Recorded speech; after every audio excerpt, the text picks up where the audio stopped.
ಇವತ್ತು ಬೇಸಿಕಲಿ ಸ್ವಲ್ಪ ಸುಮಾರು ದಿವಸದಿಂದ ಇವಾಗ ಪಾಪ ರೈತರು ನಮ್ಗೂ ಕೂಡ ಬಂದು ಕಾಣೋದು, ನಾವೆಲ್ಲ ಎಲ್ಲರೂ ಓಡಾಡ್ಬೇಕಾದ್ರೆ ಎಲ್ಲ ಈ ಬೆಳೆ ವಿಮೆದು ಈಗೇನು ಚರ್ಚೆ ಮಾಡಿದ್ರು ಮತ್ತೆ ಅದ್ರ ಬಗ್ಗೆ ಮತ್ತೆ ನಾನು ಎಳೆಯೋದಕ್ಕೆ ಹೋಗೋದಿಲ್ಲ.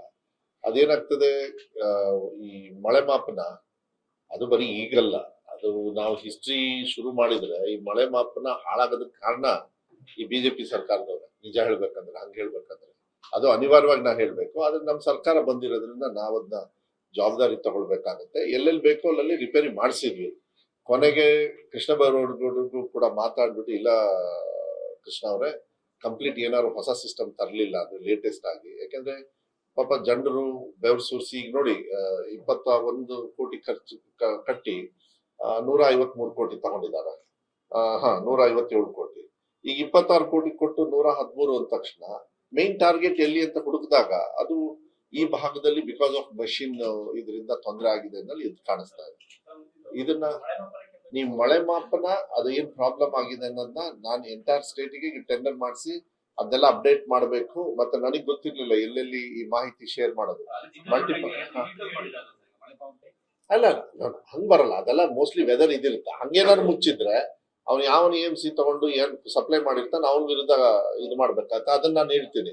ಬಟ್ ಇದು ಕೇಸ್ ಈಗ ನೀವು ಹೇಳಿದ್ರಿ ಸ್ಕೂಲಲ್ಲಿ ಅಂತ, ಅದು ಏನಾಗ್ತದೆ ಕೆಲವು ಕಡೆಗೆ ಆಗಿರುತ್ತೆ, ಒಂದ್ ಕಡೆನೂ ಆಗ್ಬಾರ್ದು. ನಾನು ಕೆಲವು ಕಡೆ ಅಲ್ಲ, ಒಂದ್ ಕಡೆನೂ ಆಗ್ಬಾರ್ದು. ಯಾಕಂದ್ರೆ ಅಲ್ಲಿ ರೈತರು ಇರ್ತಾರೆ, ಅವ್ರಿಗೆ ನಾವು ಹಿತದೃಷ್ಟಿ ಕಾಪಾಡ್ಬೇಕಾಗತ್ತೆ. ಇನ್ಫ್ಯಾಕ್ಟ್ ನಿಮಗೆಲ್ಲ ಗೊತ್ತಿದೆ, 1 ವರ್ಷದ ಹಿಂದೆ ಐ ಥಿಂಕ್ KDP ಅಲ್ಲಿ this was one of the main ಇದನ್ನಾದಾಗ, ಅದಾದ್ಮೇಲೆನೆ ನಾವು ಕೃಷ್ಣ ಬೈರೇಗೌಡರ ಹತ್ರ ಎಲ್ಲ ಮಾತಾಡ್ಬೇಕಾದ್ರೆ ಅವಾಗ ಏನಾಗ್ಬಿಡ್ತು, ದುಡ್ಡು ಬಂದ್ಬಿಡ್ತು. ಅವಾಗ ಈ ಪ್ರೋಸೆಸ್ ಫಾಸ್ಟ್ ಆಗ್ಲಿಲ್ಲ. ದೆನ್ ಯಾವಾಗ ಮತ್ತೆ ಕಂಪ್ಲೇಂಟ್ ಬರಕ್ ಸ್ಟಾರ್ಟ್ ಆಯ್ತು, ಮೊನ್ನೆ I think about 3 months 4 months back cabinet ಅಲ್ಲೂ ಕೂಡ ಪಾಸ್ ಆಗಿ ಈ ಎಕ್ವಿಪ್ಮೆಂಟ್ಸ್ ನಾವು ಪರ್ಚೇಸ್ ಮಾಡ್ಬೇಕಂತ. ಯಾಕಂದ್ರೆ ಪರ್ಚೇಸ್ ಟೆಂಡರ್ ಹೋಗ್ಲೇಬೇಕು, ಅದು ಎಂಟೈರ್ ಸ್ಟೇಟಿಗೆ ನಾವು ತಗೋಬೇಕು, ಯಾಕಂದ್ರೆ ಪರ್ಫೆಕ್ಟ್ ಆಗಿ ಬರ್ಬೇಕಂತ. ಕೃಷ್ಣ ಅವರದ್ರೊಳಗೆ he has had the series of meetings, different areas. ನಮ್ಮಲ್ಲಿ ಬಯಲ್ಸೀಮೆ ಮಳೆ ಮತ್ತೆ ಹೆವಿ ಮಳೆ ಎಲ್ಲ ಡಿಫ್ರೆಂಟ್ ವರ್ಷನ್ ಇರೋದ್ರಿಂದ ಅವರು ಕೂಡ ಸ್ಟೇಟ್ ಎಲ್ಲ ಟೂರ್ ಮಾಡಿ ಎಲ್ಲಾ ಕಡೆ ತಗೊಂಡಿದ್ದೀನಿ ಮಧುವರ. ಇದನ್ನೆಲ್ಲ ಈ ಸತಿ ಒಂದು ಹಂತಕ್ಕೆ ತರ್ತೀವಿ ಅಂತ. ದಿಸ್ ಶುಡ್ ಹಾವ್, ಈಗ ಯಾರಕ್ಕೆ ಕೊಟ್ಟಿರ್ತೀವಲ್ಲ ನಾವು ಒಂದು 5 ವರ್ಷ 10 ವರ್ಷ ಏನು ನಾವು ಕಾಂಟ್ರಾಕ್ಟ್ ಕೊಟ್ಟಿರ್ತೀವಿ, ಅದು ಕಂಪ್ಲೀಟ್ ನಡಿಬೇಕು. ಎಂಡಿಂಗ್ ಟೈಮ್ ಏನಾಗ್ಬಿಡುತ್ತೆ, ಓಡಬಿಡ್ತಾರ ಅವರು. ಆ ಸರ್ಕಾರದವ್ರು ಮಾಡಿದಾರೆ, ಈ ಸರ್ಕಾರದವ್ರು ಬಂದಾಗ ಇವೆಲ್ಲ ನಾನು ನಿಮ್ಗೆ ಇನ್ನೂ ಡೀಟೇಲ್ಸ್ ಗೊತ್ತಿಲ್ಲ ಅದ್ರ ಬಗ್ಗೆ. ನಾವು ಏನೇನು ಕ್ಯಾಬಿನೆಟ್ ಅಲ್ಲಿ ಚರ್ಚೆ ಮಾಡಿದ್ವಿ ಇರ್ಲಿ ಒಂದ್ ಕಡೆಗೆ. ಆದ್ರೆ ಸಮಸ್ಯೆ ಅಂತೂ ಆಗಿದೆ. ನಮಗೂ ಕೂಡ DC ಅವರು ಒಪ್ಕೊಳ್ತಾ ಇದಾರೆ, ಆಫೀಸರ್ಸ್ ಒಪ್ಕೊಳ್ತಾ ಇದಾರೆ, ಈವನ್ ಇನ್ಶೂರೆನ್ಸ್ ಕಂಪ್ನಿಯವ್ರಿಗೂ ಗೊತ್ತಿದ್ರು ಕೂಡ ಅವ್ರು ಅಷ್ಟು ಈಸಿಯಾಗಿ ಅವ್ರದ್ದು ರೂಲ್ಸ್ ಏನು ಅಂದ್ರೆ ಅವ್ರು ಕೋರ್ಟಿಗೆ ಹೋಗಿ ತೆಗಿಬೇಕಿನ್ ಬರಲ್ಲ. ಇಫ್ ಎಂತ ಕಮಿಷನರ್, ನಮ್ಮ ಪ್ಲಾನಿಂಗ್ ಕಮಿಷನರ್, ಡೆವಲಪ್ಮೆಂಟ್ ಕಮಿಷನರ್, ಅವರು ಏನಾದ್ರು ತೀರ್ಮಾನ ಮಾಡಿ ಇನ್ಶೂರೆನ್ಸ್ ಕಂಪ್ನಿಯವ್ರ ಜೊತೆಗೆ ಮಾತಾಡಿ, ಇಲ್ಲ ಹೌದು ಹಿಂಗಾಗಿದೆ ನಾವು ಕೊಡಕ್ ರೆಡಿ ಇದೀವಿ ಅಂದ್ರೆ ಪ್ರಾಬ್ಲಮ್ ಇಸ್ ಸಾಲ್ವ್. ಅದಾಗ್ಲಿಲ್ಲ ಅಂದ್ರೆ ಈ ಮಾಹಿತಿಯನ್ನ ನಮ್ಮ ಆಫೀಸರ್ಸ್ ಮೂಲಕ ತಗೊಂಡು ಈ ಪಕ್ಕದ ಆವರೇಜ್, ಹಿಂದಿನ ಆವರೇಜ್ ಏನೇನ್ ಹೆಲ್ಪ್ ಮಾಡ್ಬೇಕು ಕನ್ಸ್ಯೂಮರ್ ಫಾರ್ಮಿಂಗ್. ಯಾಕಂದ್ರೆ ನಾವು ಒಂದ್ಸತಿ ಕನ್ಸ್ಯೂಮರ್ ಫಾರ್ಮಿಂಗ್ ಹೋದೆ ನಾನು. ಅವಾಗ ಸಿದ್ದರಾಮಯ್ಯ ಸಾಹೇಬ್ರೆ CM ಇದ್ದಾಗ ಇನ್ಶೂರೆನ್ಸ್ ಕಂಪ್ನಿ ಅವ್ರು ಏನ್ ಮಾಡ್ಬಿಟ್ರು, ಬಾರಂಗಿ ಅಂತ ಹೇಳಿ, ಆಫೀಸರ್ ಹೆಸರು ಹೇಳಕ್ ಹೋಗೋದಿಲ್ಲ ನಾನು, ಅವರು ಅಡ್ಜಸ್ಟ್ ಮಾಡ್ಕೊಂಡ್ಬಿಟ್ರು. ಆ ರೈತನಿಗೆ ಪಾಪ ದುಡ್ಡು ಕೊಟ್ಬಿಟ್ಟು 16,000 ಚಿಲ್ಡ್ರೆ, ಅವಾಗೆಲ್ಲ ನನ್ಗೆ ಗೊತ್ತಿರೋ ಪ್ರಕಾರ 16,000 ಚಿಲ್ಡ್ರೆ ನನಗೆ ಈಲ್ಡ್ ಬಂದಿದೆ ಅಂತ ಹೇಳಿ ಬರ್ಸ್ಕೊಂಡು ಬಂದ್ಬಿಟ್ರು. ಯಾರು ಊರವ್ರಿಗೂ ಹೇಳಲಿಲ್ಲ, ಬಾರಂಗಿ ಅಂತ ಒಂದು ಊರಲ್ಲಿ. ದೆನ್ ಕೊನೆಗೆ ಎಲ್ಲ ಹೋಗಿ ನಮ್ಮ ಲೀಡರ್ಸಿಗೆಲ್ಲ ಹೇಳಿ ಫುಲ್ ಕಂಪ್ಲೀಟ್ ಎಲ್ಲ ದುಡ್ಡು ಬಂತು, ಆರ್ಡರ್ ಮಾಡಿಬಿಟ್ರು. ಸೊ ಈ ತರ ಕೇಸ್ಗಳು ಆಗಿರೋದ್ರಿಂದ I think we have to help. ನಾವು ರೈತರಿಗೆ ಒಂದು ಇದು ಮಾಡ್ಬೇಕಾಗ್ತದೆ. ಇಲ್ಲ ಗೊತ್ತಿಲ್ಲ, ನೋಡೋಣ ಅದನ್ನ. ನನ್ಗೆ ಗೊತ್ತಿಲ್ಲ, ಅದನ್ನ ನೀವೇನಾದ್ರು ಸಜೆಷನ್ಸ್ ಕೊಟ್ರೆ, because I am not a mechanic, I don't know the technical aspects. But ಹಂಗ್ ಬರೋದಿಲ್ಲ, ಅದು ಸರಿ ಇಲ್ಲ ಅಂದ್ರೆ ಸರಿ ಇಲ್ಲ. ಬಟ್ ದ ಪ್ರಾಬ್ಲಮ್ ಇಸ್, ನಿಮ್ ಡಿಸ್ಟ್ರಿಕ್ಟ್ ಹೆಡ್ ಕ್ವಾರ್ಟರ್ಸ್ ಅಲ್ಲಿ ಆಫೀಸರ್ ಇಲ್ಲ ಅಂದ್ರೆ ನೆಕ್ಸ್ಟ್ KDPಗೆ ಅವನನ್ನ ಕರ್ಸಿದ್ದು ನಾವು. ಒಂದು ಗಲಾಟೆ ಆಯ್ತು KDP ಅಲ್ಲಿ. ಅದಾದ್ಮೇಲೆ ನೆಕ್ಸ್ಟ್ KDP ಬಂದು ಅವ್ನು ಉತ್ತರ ಕೊಟ್ಟ, ಇಲ್ಲ ಸರ್ ಎಲ್ಲ ನಾವು ಮಾಡ್ತಾ ಇದೀವಿ ಅಂದ್ಬಿಟ್ಟು ಹೋದವ್ನು ಮತ್ತೆಲ್ಲಿ ಬರ್ತಾನ ಅವ್ನು, ಯಾಕಂದ್ರೆ ಇಡೀ ರಾಜ್ಯದಲ್ಲಿ ಇರೋದ ಒಬ್ಬನಿರ್ತಾನ ಅವನು. ಈಗ ಎಲ್ಲಾ ಕಡೆನೂ DC ಅವರು ಹೇಳಿದ್ರಲ್ಲ, ಎಲ್ಲಾ ಕಡೆನೂ ಒಬ್ರು ಇರ್ಬೇಕು ಅಂದ್ರೆ I think that is better. But sharing of this data is very important, and especially with farmers. And some kind of registered ಯಾರಾದ್ರೂ ಬೇರೆಯವರು ಕೂಡ, ಈಗ ನಮ್ಮ ಹತ್ರ ಜಾಸ್ತಿ ಅಡಿಕೆ ತೋಟ ಇದೆ, ನಾನೇ ಡಿಜಿಟಲ್ ಹಾಕ್ತೀನಿ, ಅದು ರಿಜಿಸ್ಟರ್ಡ್ ಡೀಟೇಲ್ ಆದ್ರೆ ಅದನ್ನು ಕೂಡ ಆವ್ರೇಜ್ ತಗೊಳ್ತಕ್ಕಂಥದ್ದು ವ್ಯವಸ್ಥೆ ಏನಾದ್ರು ಮೆಕ್ಯಾನಿಸಮ್ ಇದ್ರೆ ಲಿಂಕಿಂಗ್ ಆ ತರ ಬೇಕಾದ್ರೆ ನಾನು ಮಾಡ್ತೀನಿ. ನಾನು ಅದನ್ನ ಯಾರು ಪ್ರೈವೇಟ್ ಆಗಿ ಬರಿತಾ ಇದ್ವಿ, ಬಟ್ ಅದನ್ನ ತಗೊಳ್ತಾರ. ಬರೆಯೋದನ್ನ ಮೋಸ್ಟ್ಲಿ ನನ್ನ ಪ್ರಕಾರ ಇನ್ಶೂರೆನ್ಸ್ ಕಂಪ್ನಿಯವರು ತಗೊಳ್ಳಲ್ಲ. ಕೋರ್ಟಿಗೂ ಸ್ವಲ್ಪ ಕಷ್ಟ ಆಗಬಹುದು ಇದ್ರ ಮೇಲೆ ಡಿಸಿಷನ್ ತಗೊಳ್ಳಲ್ಲ. ಇಲ್ಲ ಇಲ್ಲ ಇಲ್ಲ ಇಲ್ಲ ಮ್ಯಾನ್ಯುಯಲ್ ಬರ್ದಾಗ ಹೆಂಗ್ ತಗೋತಾರೆ?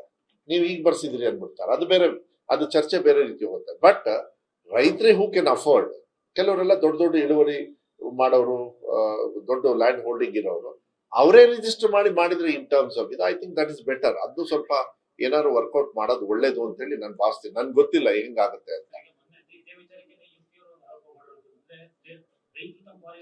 ನೋಡ್ರಿ ಒಂದ್ ನಿಮಿಷ, MP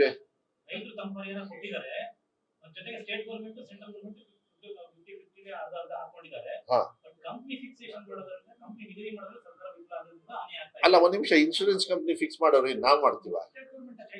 ಅಲ್ಲ ಒಂದ್ ನಿಮಿಷ, ಅದು ಫುಲ್ ರೆಗ್ಯುಲರ್ ಟೆಂಡರ್ ಹಾಕಿ ಮಾಡತ್ತಾನೆ.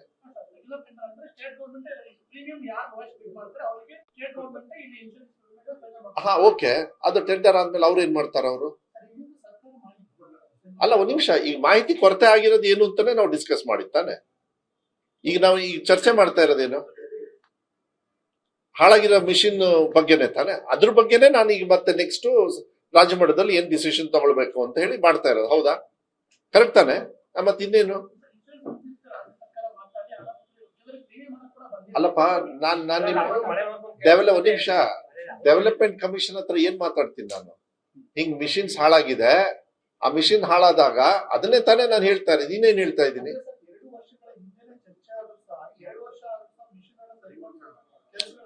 AMC ಅಲ್ಲ ಒಂದ್ ನಿಮಿಷ, ಈ ಮಿಷಿನ್ AMC ಮಾಡಿದವ್ರು ಯಾರಂತೆ? ಏನ್ ನಮ್ ಸರ್ಕಾರದವ್ರು ಮಾಡಿರ್ತಾರೆ?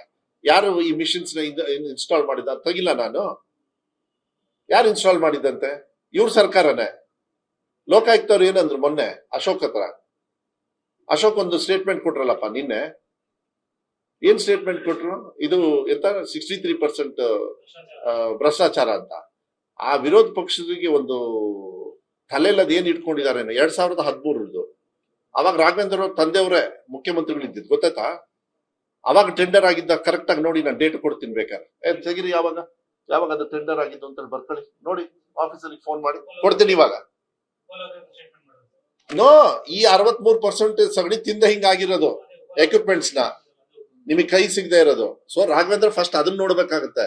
ನಿಮ್ಮ ಅಪ್ಪವ್ರಿಗಪ್ಪ ಪ್ರಶ್ನೆ ಮಾಡಿದ್ದು, ವಿರೋಧ ಪಕ್ಷದ ನಾಯಕರು 63% ಅಂತ ಹೇಳಿದ್ರಲ್ಲ ನಿನ್ನೆ, ಅದು ಹೇಳಿದ್ ಯಡಿಯೂರಪ್ಪ ಸರ್ಕಾರಕ್ಕೆ, ಯಡಿಯೂರಪ್ಪ ಅವರಿಗೇನೆ, ರಾಘವೇಂದ್ರ ಅವರೇ. ಆ ಟೈಮಲ್ಲೇ ಇದೆ ಇಂಥ ಹೊಲ್ಸ್ ಕೆಲಸ ಆಗಿರೋದು, ನಮ್ ಟೈಮಲ್ಲಿ ಅಲ್ಲ. ನೀವು ಕೇಳೋ ಪ್ರಶ್ನೆಗೆ ನಾವೀಗ ರಿಪೇರಿ ಮಾಡ್ಬೇಕದನ್ನ. ಯಾಕಂದ್ರೆ ಯಾರಿಗೊಬ್ರಿಗೆ ಟೆಂಡರ್ ಕೊಟ್ಟಿರ್ತೀರಿ, ಮೇಂಟೆನೆನ್ಸ್. ಈಗ ಒಂದ್ ಹೇಳ್ತೀನಿ, ನಮ್ಮ ಗ್ರಾಮ ನಮ್ಮ ರಸ್ತೆ ಯಾವ್ದಾದ್ರು ಒಂದು ಹಾಳಾಗಿದಾವ ನೋಡಿ ನಮ್ಮ ರಾಜ್ಯದಲ್ಲಿ. ರೀಟಾರ್ ಆಯ್ತು 6 ವರ್ಷ ಆದ್ಮೇಲೆ. ನನ್ನ ಕ್ಷೇತ್ರ ತಗೊಳ್ಳಿ, ಒಂದೇ ಒಂದು ಅದು ರಿಪೇರಿಗೆ ಬಂದಿತ್ತು, ಮತ್ತೆ ರೀಟಾರ್ ಮಾಡಿಸಿದ್ದೀನಿ ನಾನು. ಯಾಕೆ ಗೊತ್ತನೋ? ಅದ್ರೊಳಗೆ ಏನಿರುತ್ತೆ ಗೊತ್ತಾ? ಟೆಂಡರ್ ಅಲ್ಲಿ 6 ವರ್ಷ ಆದ್ಮೇಲೆ ಇದನ್ನ ಮತ್ತೆ ಟೆಂಡರ್ದಾರರು ಕಾಂಕ್ರೀಟ್ ರೀಟಾರ್ ಮಾಡಬೇಕು. ಆಮೇಲೆ ಅವನಿಗೆ 20% ದುಡ್ಡು ಬರುತ್ತೆ. ಅಲ್ಲಿವರೆಗೂ ಹಿಡಿದು ಕೂತ್ಕೊಳ್ತಾರೆ. ಇಂಥ ಕೆಲಸ ಮಾಡ್ಬೇಕು ಇವರು. 63% ಸಗಣಿ ತಿಂದು ವಿರೋಧ ಪಕ್ಷದ ನಾಯಕ ಸಿದ್ದರಾಮಯ್ಯ ಅವ್ರ ಮೇಲೆ ಹೇಳ್ತಾರೆ. ಇವ್ರಿಗೆ ನಾಚಿಕೆ ಆಗಲ್ಲ ಇವರಿಗೆ? ನಾವ್ ಅನ್ಕೊಂಡಿದೀವಿ ಇವ್ರು 40% ಸರ್ಕಾರ ಅಂತ. ಕರೆಕ್ಟ್ ಆಗಿ ಬರ್ಕೊಳ್ಳಿ, ಈಗ ಕರೆಕ್ಟ್ ಆಗಿ ಹೇಳಿದಾರೆ ಲೋಕಾಯುಕ್ತರು, ಇದು 63% ಸರ್ಕಾರ ಅಂತ. ನಾವು 1,20,000 ಕೋಟಿ ಕೊಟ್ವಪ್ಪ ಗ್ಯಾರಂಟಿಗೆ. ಎಲ್ಲಿ ಒಂದು ಆರೋಪ ಇದೆ ಹೇಳ್ರಿ ನೋಡೋಣ. ಈಗ ಎನಿವೆ, ನಾನು ಅದನ್ನ ತಗೊಂಡು ಡೈವರ್ಟ್ ಮಾಡೋದಕ್ಕೆ ಹೋಗೋದಿಲ್ಲ. There is an issue. ಈ ಎಲ್ಲಾ ಮಳೆ ಮಾಪನ ಯಾವಾಗ ಬಂದಿದ್ದು? ಅದು ಸಿದ್ದರಾಮಯ್ಯ ಸರ್ಕಾರದಲ್ಲೇ ತಗೊಂಡಿರ್ಬೋದು, ನಮ್ಮ ಸರ್ಕಾರದಲ್ಲಿ. ಅದು ಹಾಳಾದಾಗ, ಅದು ಸಿಸ್ಟಮ್ ಮಾಡಿದಾಗ, AMC ಬಂದಾಗ ನಾವು ಮಾಡ್ಬೇಕು. ಈಗ ಹಂಗಾರೆ ಕೃಷ್ಣ ಬೈರೇಗೌಡರು ಯಾಕೆ ಇದನ್ನ 2,000 3,000 ಯಾಕೆ ಟೆಂಡರ್ ತಗೊಂಡು ಎಲ್ಲಾ ಕಡೆನೂ ಹೊಸದಾಗಿ ಲೇಟೆಸ್ಟ್ ಆಗ್ತಾ ಇದ್ದಾರೆ? Because of this reason. ರೈತರಿಗೆ ತೊಂದರೆ ಆಗೋದ್ರಿಂದಲೇ. ಬೇರೆ ಕಡೆಗೆ ಏನಾಗುತ್ತೆ, ಏನೋ ಒಂದು ಸೆಕೆಂಡ್ ಎಲ್ಲಿ ಸರಿ ಇದೆ ಅಲ್ಲಿ ರಿಪೇರಿ ಇದೆ, ಅದನ್ನ ಸರಿ ಮಾಡ್ಕೊಂಡ್ ಬಿಡ್ತಾರೆ. ಇದನ್ನ ನಾವು ಎಷ್ಟಂತ ಸರಿ ಮಾಡೋದಕ್ಕಾಗತ್ತೆ? 1-2 ಆದ್ರೆ ನಾನ್ ನೋಡಿ, ನಮ್ ಕ್ಷೇತ್ರಗಳಲ್ಲಿ ನಾವೇ ರಿಪೇರಿ ಮಾಡಿಸ್ಬಿಡ್ತೀವಿ ಅಂತವ್ರು ಕೂಡ ನಾವು. ಬಟ್ ರಾಜ್ಯ ಮಟ್ಟದಲ್ಲಿ ಮಾಡೋದು ಬಹಳ ತೊಂದರೆ ಆಗ್ತದೆ. ರಾಘವೇಂದ್ರ ಅವರು ಮಾತಾಡ್ಬೇಕಾದ್ರೆ ನಿಮ್ಮ ಅಪ್ಪವ್ರ ಮೇಲೆ ಅಲಿಗೇಷನ್ ಇದೆ 63%. ಆ ಅಲಿಗೇಷನ್ ಮಾಡಿದ್ದು ವಿರೋಧ ಪಕ್ಷದ ನಿಮ್ಮ ನಾಯಕ ಅಶೋಕ್. ಅದಕ್ಕೆ ಉತ್ತರ ಕೊಟ್ಟು ನನಗೆ ಕೊಡಕ್ ಹೇಳಿ. ಈಗ ಸಮಸ್ಯೆ ಆಗಿರೋದಕ್ಕೆ DC ಅವ್ರನ್ನ ಕೂರಿಸ್ಕೊಂಡು ನಾನು ಏನ್ ಮಾಡ್ಬೇಕೋ ನಾವು ಮಾಡ್ತೀನಿ, ಏನ್ ತೊಂದರೆ ಏನಿಲ್ಲ. ಅದನ್ನ ಹೋರಾಟ ಮಾಡ್ತೀವಿ ನಾವು. ರೈತರ ಪರವಾಗಿ ನಿಲ್ತಕ್ಕಂಥದ್ದು, ರೈತರು ಪ್ರಶ್ನೆ ಹಾಕಿದ್ದಾರೆ, ಆ ಪ್ರಶ್ನೆಗೆ ನಾವು ಯಾವ ರೀತಿ ತಗೊಳ್ಬೇಕು, ಬುಧವಾರ ಗುರುವಾರದೊಳಗೆ ನಾನು ಒಂದು ಮೀಟಿಂಗ್ ಮಾಡ್ತೀನಿ. ಅದು ಡೆವಲಪ್ಮೆಂಟ್ ಕಮಿಷನರ್ ಅವ್ರ ಜೊತೆಗೆ ಚರ್ಚೆ ಮಾಡಿ, ದೆನ್ ಎಲ್ಲಾದ್ರೂ ಇನ್ಶೂರೆನ್ಸ್ ಕಂಪ್ನಿ ಅವ್ರಿಗೆ ಸಮರ್ಪಕವಾಗಿ ಅವ್ರನ್ನ ಸೊಲ್ಯೂಷನ್ ಕೊಡಕ್ ಆಗ್ಲಿಲ್ಲ ಅಂದ್ರೆ, ಬಿಕಾಸ್ ನನಗೆ ಬೇಜಾರಾಗ್ತದೆ. 26 ಕೋಟಿ ಪಾಪ ಅವರಿಗೆ ಏನಾಗಿದೆ, ಹಿಂದಿನ ವರ್ಷ 21 ಕೋಟಿ ಕೊಟ್ಟಿರೋದ ದುಡ್ಡು ಬಂದ್ಬಿಟ್ಟಿದೆ. ದುಡ್ಡು ಬಂದ್ಮೇಲೆ ಎಲ್ಲರೂ ಕೂಡ ದುಡ್ಡು ಬಂದಿದೆ ಏನಪ್ಪಾ ಇದು ಒಳ್ಳೇದು, ಯಾಕೆಂದ್ರೆ ಹೋದ್ಸತಿ ಪಾಪ ಮಳೆನೂ ಜಾಸ್ತಿ ಬಂದ್ಬಿಡ್ತು, 2 ವರ್ಷ ಹೆವಿ ಸೀರೀಸ್. ಈ ಸತಿ ಒಂಥರ ಈ ರಬ್ಬರ್ ಬ್ಯಾಂಡ್ ತರ ಬಂದ್ಬಿಡ್ತದೆ, ತಿನ್ನಾಗೆ ಬಟ್ ರಬ್ಬರ್ ಬ್ಯಾಂಡ್ ತರ. ಈ ಕೊಳೆ ರೋಗ ಇಂಥದಕ್ಕೆ ತೊಂದರೆ ಆಗಿರೋದ್ರಿಂದ ಈಗ ನಾನು ಏನಂತ ಡೈರೆಕ್ಷನ್ಸ್ ಕೊಟ್ಟೆ, ಈವನ್ ಮುಂದಿನ ವರ್ಷನೂ ಇದೇ ತರ ನಾವು ಚರ್ಚೆ ಮಾಡೋದ್ರ ಬದಲು ಈಗಲೇ ರೆಡಿ ಮಾಡ್ಕೊಂಬಿಡಿ, ಅದ್ರದ್ದು ಕೂಡ ಈ ತರ ಆದ್ರೆ ಅಂತ ಹೇಳಿ ಅದನ್ನ ನೋಡ್ಕೊಂಡು ನಾನು ಐ ಥಿಂಕ್ ನೆಕ್ಸ್ಟ್ ವೀಕ್ ಬೆಳಗಾಮಲ್ಲಿ ಎಲ್ಲರೂ ಕೂಡ ಇರ್ತಾರೆ, ಮಾಹಿತಿ ತಗೊಳ್ತೀನಿ. ಅನ್ಲೆಸ್ ಮಾಹಿತಿ ಸಿಗೋವರ್ಗು ಆಫೀಸರ್ಸ್ ಹೇಳಿದ್ದಾರೆ, DC ಅವರು ಹೇಳಿದ್ರೆ ಒಂದ್ಸತಿ ಇದನ್ನೆಲ್ಲ ಡೀಟೇಲ್ಸ್ ತಗೊಂಡು ನಾವು ಡೆವಲಪ್ಮೆಂಟ್ ಕಮಿಷನರ್ ಹತ್ರ ಮಾತಾಡಿದ್ರೆ ಒಂದು ಉತ್ತರ ಸಿಗ್ಬೋದು ಅಂತ ಹೇಳಿ, ಅದಕ್ಕೆ ನಾನು ಚಿಕ್ಕಮಂಗ್ಳೂರು KG ಜಾರ್ಜ್ ಅವರಿಗೆ, ಮೊಣಕಾಲ್ ವೈದ್ಯ, ನಾನು ಮತ್ತೆ ನಮ್ಮ ಪಾರ್ಟಿ ಅಧ್ಯಕ್ಷರಿಗೂ ಹೇಳ್ತೀನಿ. ಯಾಕಂದ್ರೆ ಅಲ್ಲಿ ಅವ್ರು ಕೂಡ ಜವಾಬ್ದಾರಿ ತಗೋಬೇಕು, ಅವರೆಲ್ಲ ನಮ್ಮನ್ನ ಇಲ್ಲಿ ಕೂರಿಸಿದ್ದಾರೆ. ಸೊ ಅವರಿಗೂ ನಾನು ಒಂದು 5-6 ಜಿಲ್ಲೆಯವ್ರಿಗೆ ಮಾತಾಡಿ ಸ್ವಲ್ಪ ಮಾನ್ಯ ಮುಖ್ಯಮಂತ್ರಿಗಳಿಗೂ ಸ್ವಲ್ಪ ಮಾತಾಡ್ತಕ್ಕಂಥದ್ದನ್ನ, ಇವ್ರು ಇಷ್ಟೊಂದು ಮಾತಾಡ್ತಾ ಇದಾರಲ್ಲಪ್ಪ ರಾಘವೇಂದ್ರ ಅವರು, ಈಗ 8ನೇ ತಾರೀಕು ರಾಣೆಬೆನ್ನೂರಲ್ಲಿ ಎಂಥದ್ದು ಹೋರಾಟ ಮಾಡ್ತಾ ಇದ್ದಾರೆ. MSP ಯಾರು ಫಿಕ್ಸ್ ಮಾಡೋದು? ರಾಜ್ಯ ಸರ್ಕಾರನ. MSP ಫಿಕ್ಸ್ ಮಾಡೋದು ಯಾರು? ಯಾರನ್ನ ಕೇಳಿ ಮಾಡ್ಬೇಕು ಅವರು? ನೋ ವಾಟ್, ಮೊನ್ನೆ ನಾವು ಕಬ್ಬಿಗೆ ಇಡೀ ದೇಶದಲ್ಲಿ ತಿಳ್ಕೊಳ್ಳಿ, ಇಡೀ ದೇಶದಲ್ಲಿ ಹೈಯೆಸ್ಟ್ ಕೊಡ್ತಾ ಇರೋದು ಕರ್ನಾಟಕ ರಾಜ್ಯ ಸರ್ಕಾರ. ಇವ್ರು ಹೋಗಿ ಹೊಲ್ಸ್ ಮಾಡಿದ್ರು, ಇವ ವಿಜೇಂದ್ರ ಅವ್ರನ್ನ ಹ್ಯಾಪಿ ಬರ್ಡೇ ಮಾಡ್ತಿದ್ದಕ್ಕೆ ಹೋಗಿ ಬುಳ್ಳೆ ಬಿಡ್ತಾರೆ. ಯಾಕೆ ಇವ್ರು ಯಾರಾದ್ರೂ MP ಗಳು ಹೋಗಿ ಇನ್ಕ್ಲೂಡಿಂಗ್ ರಾಘವೇಂದ್ರ ಎಲ್ಲರೂ ಹೋಗಿ ಧ್ವನಿ ಎತ್ತಿದಾರ ಅಲ್ಲಿ? ಈಗ ಮೆಕ್ಕೆಜೋಳ, ನಿನ್ನೆ ಜೋಳದ ಮಾತಾಡಿದ್ವಿ ನಾವು ಕ್ಯಾಬಿನೆಟ್ ಅಲ್ಲಿ, ಒಂದು ತೀರ್ಮಾನಕ್ಕೆ ಬರ್ತಾ ಇದ್ದಾರೆ. ಈಗ ಅಲ್ಲಿ ಸ್ಟ್ರೈಕ್ ಮಾಡ್ತೀನಿ ಅಂತ ಕೂತ್ಕೊಳ್ತಾರೆ. ಯಾರ ವಿರುದ್ಧ ಮಾಡ್ತಾ ಇದ್ದಾರೆ? ಇವರೆಲ್ಲ ಮಾಡ್ತಾ ಇರೋದು ನರೇಂದ್ರ ಮೋದಿ ಅವ್ರ ವಿರುದ್ಧನೇ. ಕೇಂದ್ರ ಸರ್ಕಾರದವ್ರು ಫಿಕ್ಸ್ ಮಾಡೋದು, ಕೇಂದ್ರ ಸರ್ಕಾರದವ್ರು ಫಿಕ್ಸ್ ಮಾಡೋದು. ಇಲ್ಲಿ ಬಂದ್ಬಿಟ್ಟು ರಾಜಕೀಯವಾಗಿ ಅದನ್ನ ಇದು ಮಾಡ್ತಾರಂತ ಹೇಳಿದ್ರೆ ಐ ಥಿಂಕ್ ಇನ್ನು ನಾವೇನಂದ್ರೆ ನಮ್ಮ ರೈತರ ಹಿತ ಕಾಪಾಡ್ತಕ್ಕಂಥದ್ದು ನಮ್ಮ ಕರ್ತವ್ಯ ಇದೆ. ಮಾನ್ಯ ಸಿದ್ದರಾಮಯ್ಯ ಅವ್ರು ನಿಜವಾಗ್ಲೂ ನಿನ್ನೆ ಇಲ್ಲ, ಅವ್ರು ಏನ್ ಮಾಡ್ತಾರೋ ಬಿಡ್ರಿ, ನಮ್ಮ ರೈತರನ್ನ ನಾವು ಕಾಪಾಡೋದು ನಮ್ಮ ಡ್ಯೂಟಿ ಆಗುತ್ತೆ, ನಾವು ಹಂಗ್ ಬಿಡೋದಕ್ಕಾಗೋದಿಲ್ಲ, ನೀವು ಅದನ್ನ ಏನಾದ್ರು ಒಂದು ಸೊಲ್ಯೂಷನ್ ಕೊಡಿ, ಜಾಸ್ತಿ ಏನ್ ಕೊಡೋದಕ್ಕಾಗೋದಿಲ್ಲ, ಎಷ್ಟಾಗುತ್ತೋ ನಮ್ಮ ಕೈಯಲ್ಲಿ ನಾವು ಕೊಡೋಣ ನಮ್ಮ ರೈತರು ಅಂತ ಹೇಳಿ ಈ ಮನೋಭಾವನೆ ಇಟ್ಕೊಳ್ಬೇಕೆ ಹೊರತು ಇಲ್ಲಿ ಬಂದ್ಬಿಟ್ಟು ಪುಕ್ಷಡೆ ಭಾಷಣ ಮಾಡಿ ಅಲ್ಲಿ ಹೋಗ್ಬಿಟ್ಟು ಬೆಂಕಿ ಇಡ್ತಕ್ಕಂಥ ಕೆಲಸ ಮತ್ತೆ ರೈತರಿಗೆ ದಾರಿ ತಪ್ಪಿಸ್ತಾರಲ್ಲ, ಎಷ್ಟು ಮಟ್ಟಿಗೆ ಹೇಳಿ?